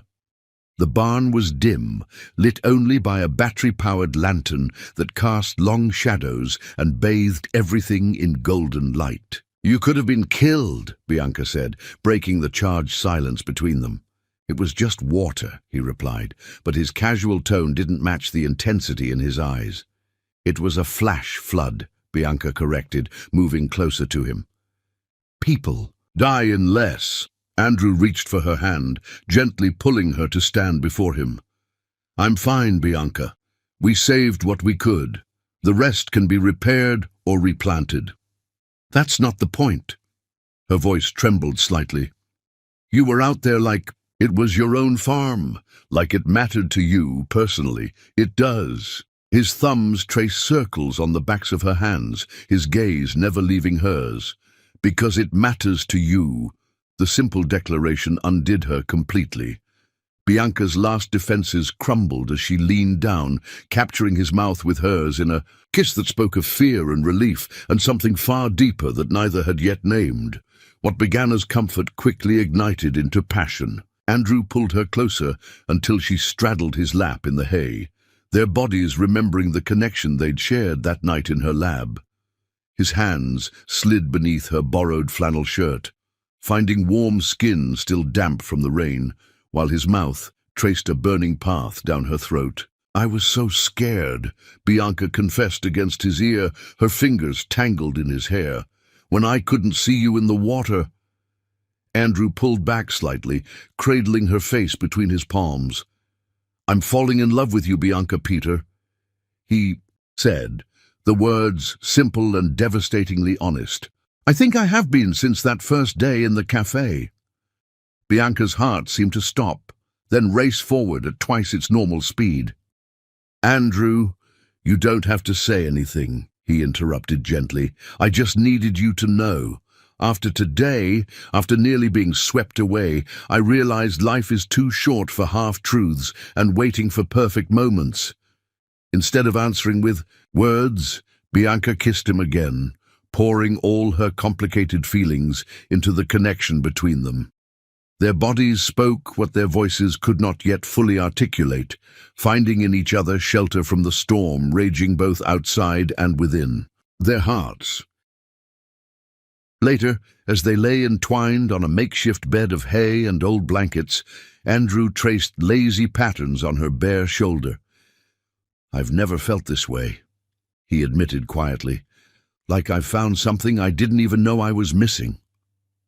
Bianca smiled, against his chest, listening to the steady rhythm of his heartbeat. A country girl and a CEO. Who would have thought? Andrew's arms tightened around her.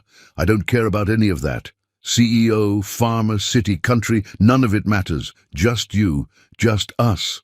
As rain drummed on the barn roof and lightning occasionally illuminated their sanctuary, Bianca allowed herself to believe him, to believe in the possibility of a future where their worlds could merge, where the barriers between them might not be insurmountable after all. "I love you too," she whispered, the words slipping out as naturally as breathing. "I tried not to, but I do." His answering kiss was gentle, reverent, a promise sealed in the night as the storm raged on. Chapter 9. Two Worlds. The morning after, the storm dawned clear and brilliant, sunlight streaming through the barn's weathered boards in golden shafts. Bianca woke, wrapped in Andrew's arms, their bodies nestled together on the impromptu bed of hay and blankets. For a moment, she simply watched him sleep, his face relaxed and younger-looking, without the weight of corporate responsibility. Last night they had crossed a threshold together, not just physically, though their love-making had been passionate and tender by turns. No, the true crossing had been in the words they'd finally spoken aloud. Love. A simple word with complicated implications for two people from such different worlds. Andrew stirred, his eyes blinking open to find her watching him. A slow smile spread across his face as he reached up to brush a strand of hair from her cheek. "Good morning," he murmured, voice husky with sleep. "Morning," she replied, suddenly shy despite their intimacy hours before. His fingers traced the curve of her jaw. "Having second thoughts?" "No," Bianca said honestly, "just thinking about what happens next." Before Andrew could respond, voices called from outside the barn, the real world intruding on their private sanctuary. "Bianca, you in there?" It was Jasmine, concern evident in her voice. "The crews are assessing storm damage and need direction." They dressed hurriedly in borrowed clothes, still damp from yesterday, stealing kisses between buttons and sharing secret smiles that spoke of their new understanding. When they emerged from the barn, Jasmine's knowing look made Bianca blush, but there was no time for explanations or embarrassment. The farm had survived the storm better than expected, thanks to the quick implementation of flood controls. Still, there was damage to repair and work to be done. Andrew rolled up his sleeves and dove in alongside everyone else, his corporate identity seemingly forgotten as he helped clear debris and salvage equipment. By mid-afternoon, Bianca's phone buzzed, with messages from the Vance Enterprises board, urgent matters requiring the CEO's attention. She watched as Andrew stepped away to make calls, his posture subtly shifting, voice taking on the authoritative tone she recognized from board meetings.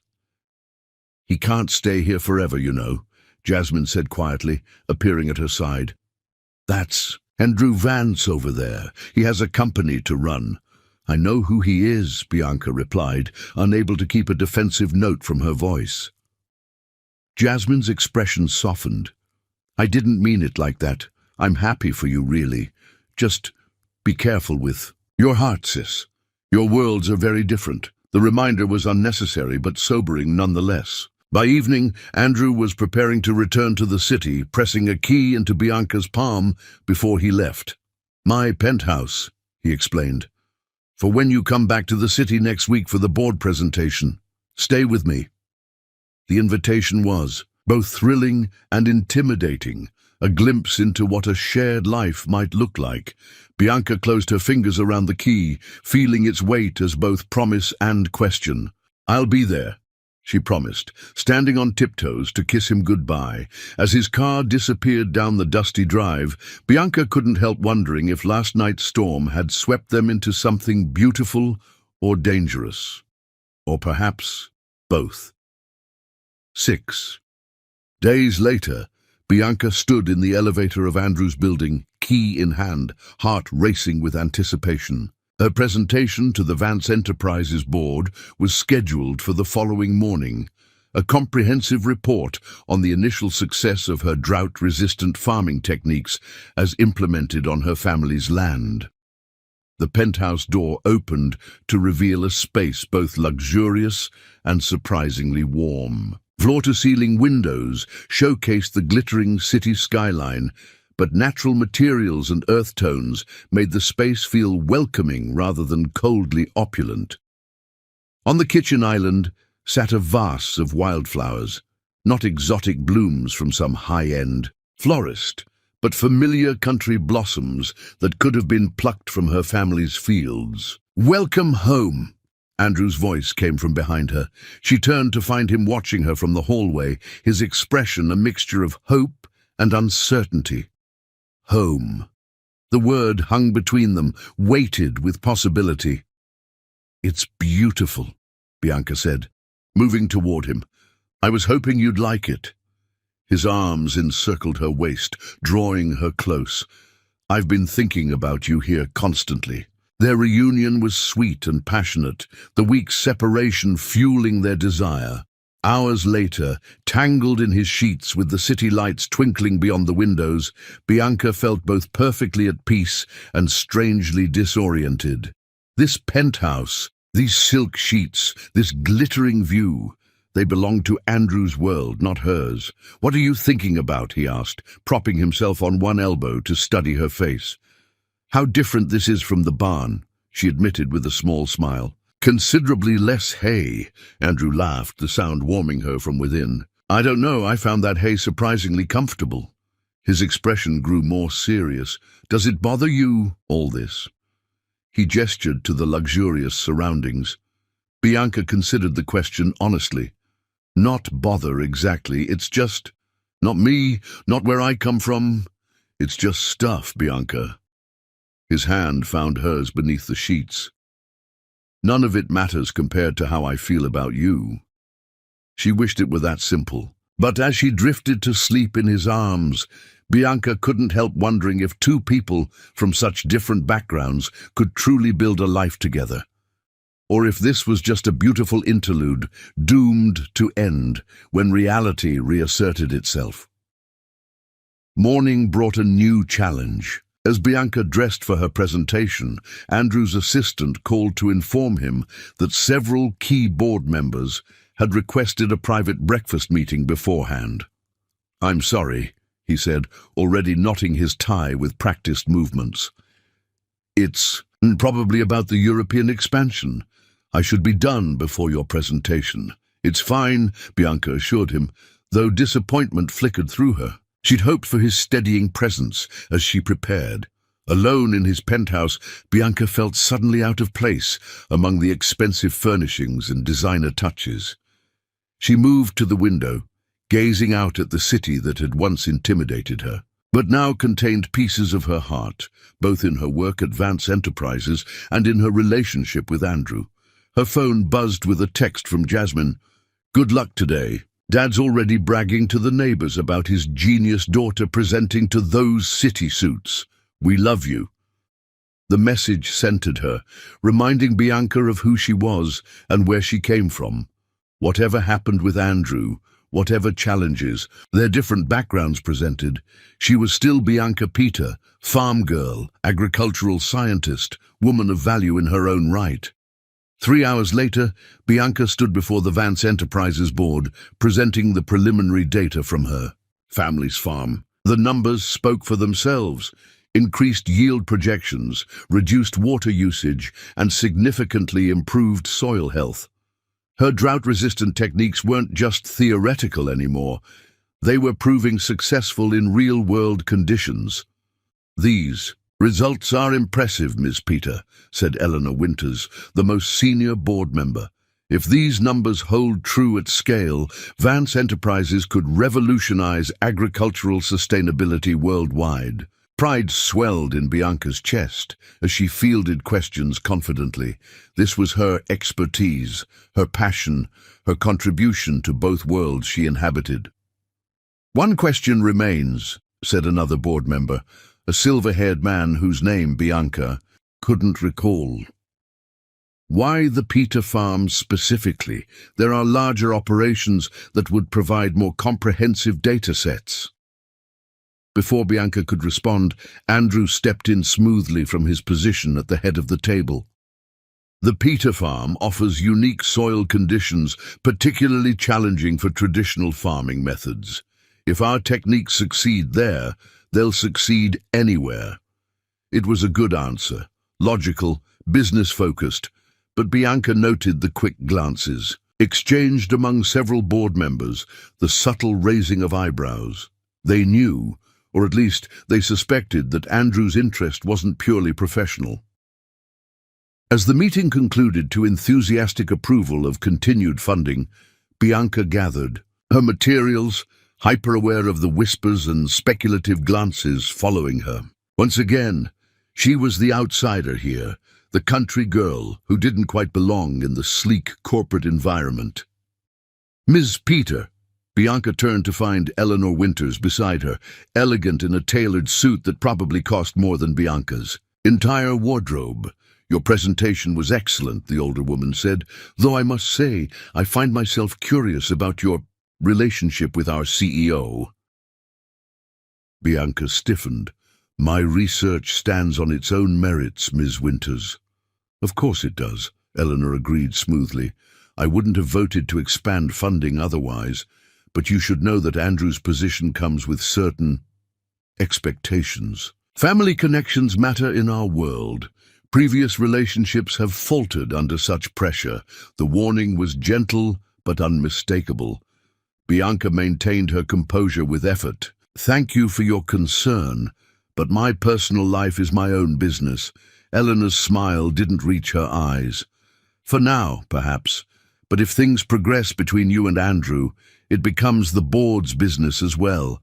A CEO's choices reflect on the company, after all." The conversation left Bianca shaken as she made her way to Andrew's office. Their worlds weren't just different, they were in some ways incompatible. She loved her rural roots, the honest work of the farm, the community that had shaped her. Andrew's world was one of boardrooms and billion-dollar decisions, of family, legacies and corporate expectations. Andrew greeted her with a proud smile, oblivious to her inner turmoil. "You were brilliant in there. The board is fully committed to expanding your program." "Eleanor Winters spoke to me afterward," Bianca said quietly. "About us." Andrew's smile faded. "What did she say?"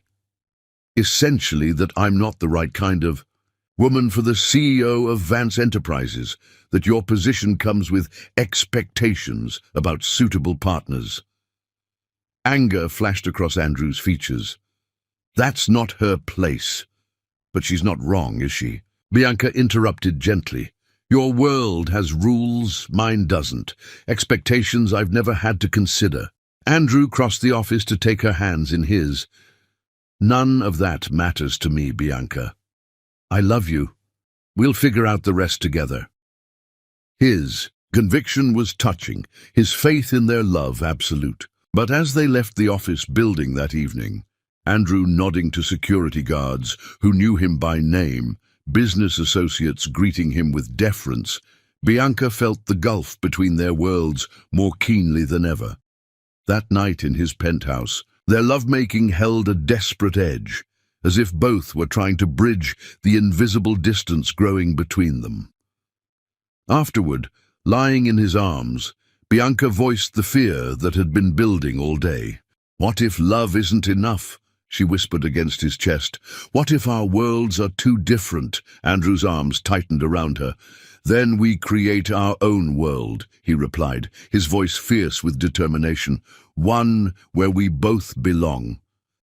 But as Bianca drifted towards sleep, Eleanor Winter's warning echoed in her mind. Love might conquer all in fairy tales, but in reality it had to contend with family expectations, corporate politics, and the deeply ingrained habits of two people from very different backgrounds. Tomorrow, she would return to her family's farm to continue overseeing the agricultural program. Andrew would remain in the city, running his corporate empire, and they would continue trying to build a bridge between their worlds, uncertain if it could bear the weight of their differences or their love. Chapter 10. Sweet Harvest of Love. The autumn sunset cast golden light across the Peter family farm as Bianca stood at the edge of the eastern field, clipboard in hand, watching the final harvest of their first season using her innovative methods. The results had exceeded even her most optimistic projections, 40% higher yield with 30% less water. 3 months had passed since her presentation to the Vance Enterprises board. 3 months of dividing her time between the farm and the city, between her family and Andrew, between her rural roots and the corporate world she was increasingly part of.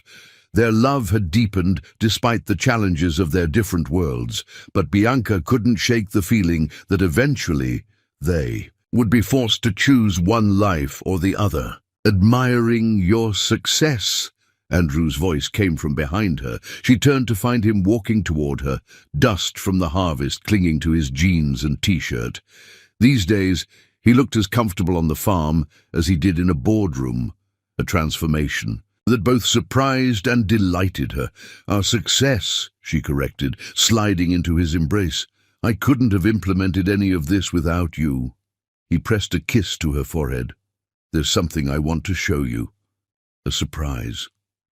20 minutes. Later, Andrew's car pulled onto a winding gravel road that led to a hilltop overlooking the entire valley. An ancient oak tree stood sentinel at the crest, its sprawling branches offering dappled shade. This property came up for sale last month, Andrew said as they walked toward the oak. 200 acres, including this hilltop and the fields below. Bianca's breath caught. It's beautiful. I bought it, he said simply. She turned to him in surprise. You what? Why? Andrew's expression was a mixture of nervousness and hope. Because I'm tired of leaving you every Sunday, tired of watching you try to fit into my world during the week, knowing you're never quite comfortable there.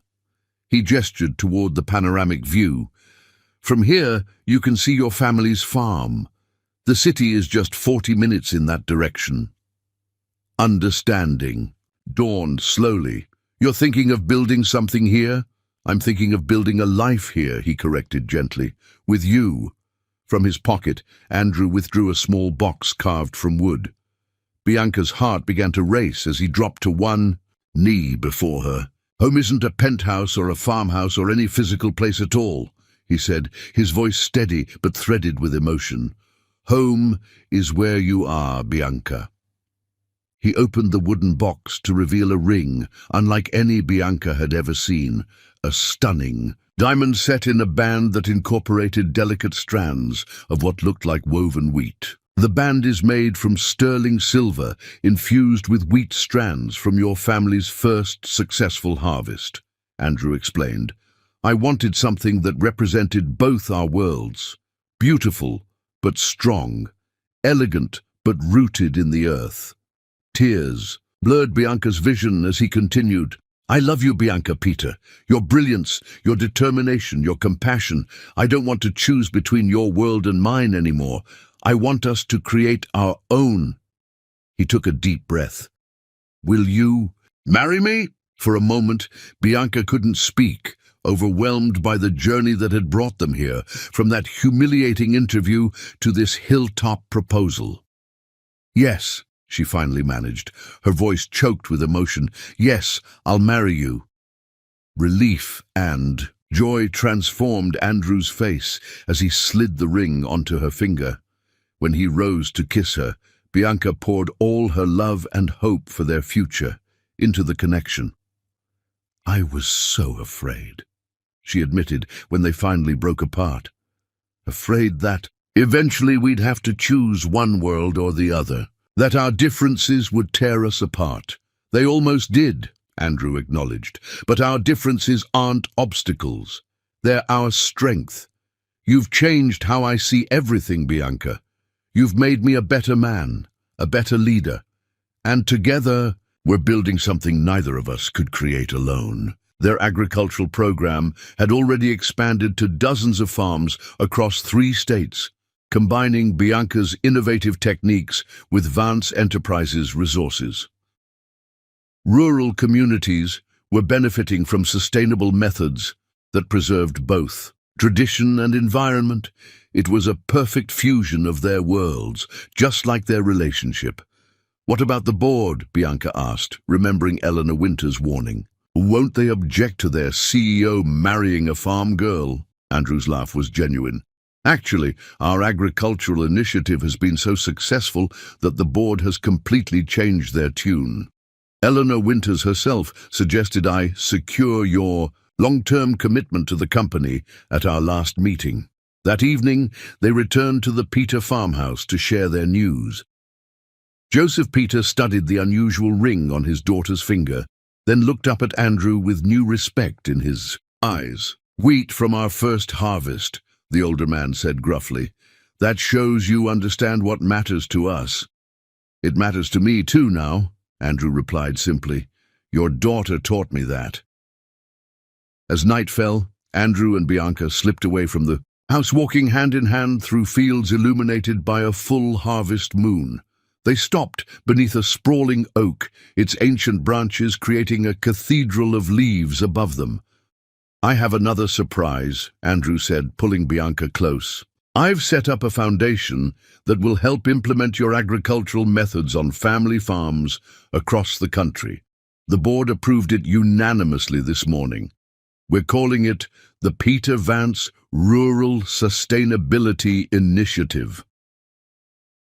Overwhelmed, Bianca reached up to cradle his face between her palms. "You've thought of everything, haven't you?" Under the harvest moon, their lips met in a passionate kiss that quickly intensified. Andrew's hand slid beneath her flannel shirt, finding warm skin that responded instantly to his touch. Bianca pressed herself against him, fingers tangling in his hair as she surrendered to the desire that always simmered between them. "I need you," she whispered against his mouth. "Right here, under the stars." Their lovemaking was unhurried, yet intense, bodies moving together on a blanket beneath the oak tree, illuminated only by moonlight. As they reached the peak of pleasure together, Bianca felt something profound settle into place, a certainty that their love had bridged the gap between their worlds, creating something stronger and more beautiful than either could have imagined alone. Afterward, they lay entwined beneath the stars, planning their future home on the hilltop, their expanded agricultural program, their life together. The diamond on Bianca's finger caught the moonlight, the wheat strands in the band, a constant reminder of how far they'd come. "From that humiliating interview to this," Bianca mused, tracing patterns on Andrew's chest. "Who would have thought?" Andrew pulled her closer, pressing a kiss to her forehead.